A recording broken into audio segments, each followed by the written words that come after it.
So I'm going to set up the pellet waggler and basically the setup that I've used today. So what I'm going to do, I'm going to start with, I've got the mainline in my hand. I'm going to attach, these are the Guru super tight line stops. They're very good, they grip ever so well, because what you don't want is those stoppers moving as we're fishing. It's vigorous casting, it's regular. So what we're going to do is, we're going to start by putting one on the main line. Now I'm a little bit different to most other people. Most people just put one above, two below, but I like everything to be balanced on the float, so I actually put two above and two below. What I find when you're fishing really shallow is the float goes in the landing head, and what I don't want to happen is when they're bouncing around like that, is the float sliding up and down on either way, casting and the other way around when the fish are pushing up against it in the net. So what I'm going to do is I'm going to put two above and two below to start with.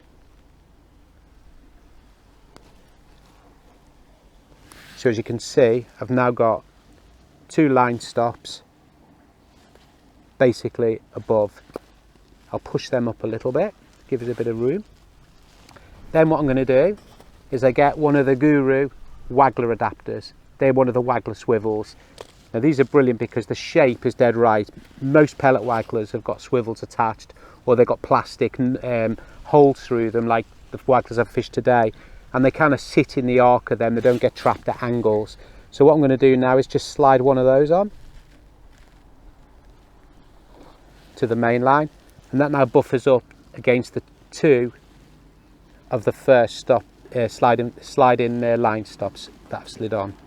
I'm now going to pass another two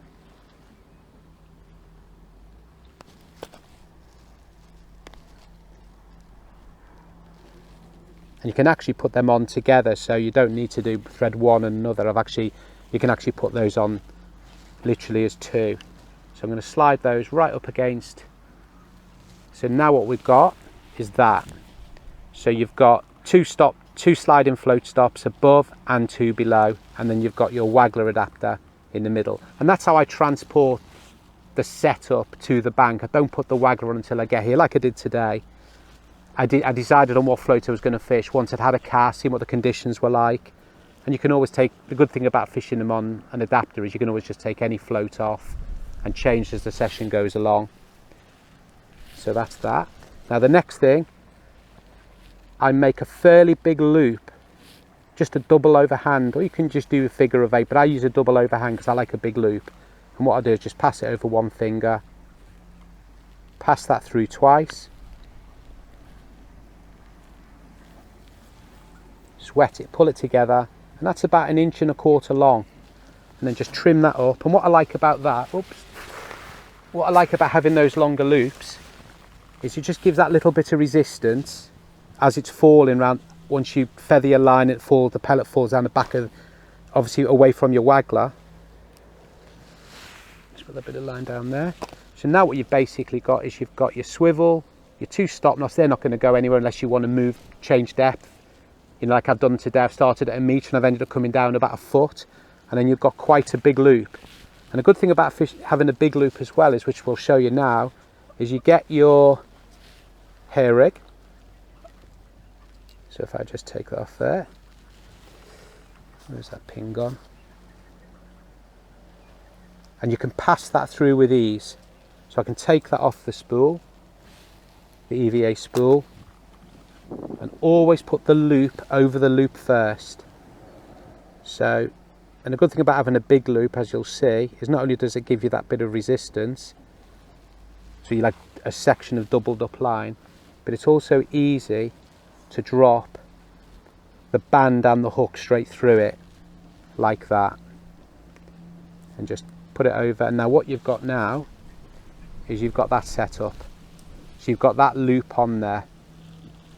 And then if we were about to fish, it's just a case of clipping the waggler on the adapter and the swivel, just lock it up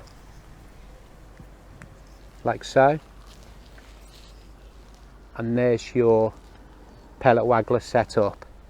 And the beauty of that is you can slide that up and down at will, but it's not going to move on casting, and it's not going to move when the fish are jumping around in your landing head.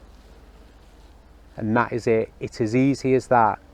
So I'm going to rate this for anybody to set this up. As you can see, every time I do a setup I'm going to give it a rating. It's kind of going to be an easy, a moderate or a hard, and this one is certainly easy. So hopefully that's helped see what setup I've used for today. And if the conditions change, that's a big wag, that's 8 gram.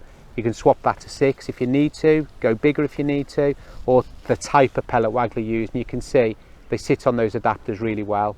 They don't lock up. So when I want them to collapse on the strike, they collapse really quickly. So hopefully that's helped.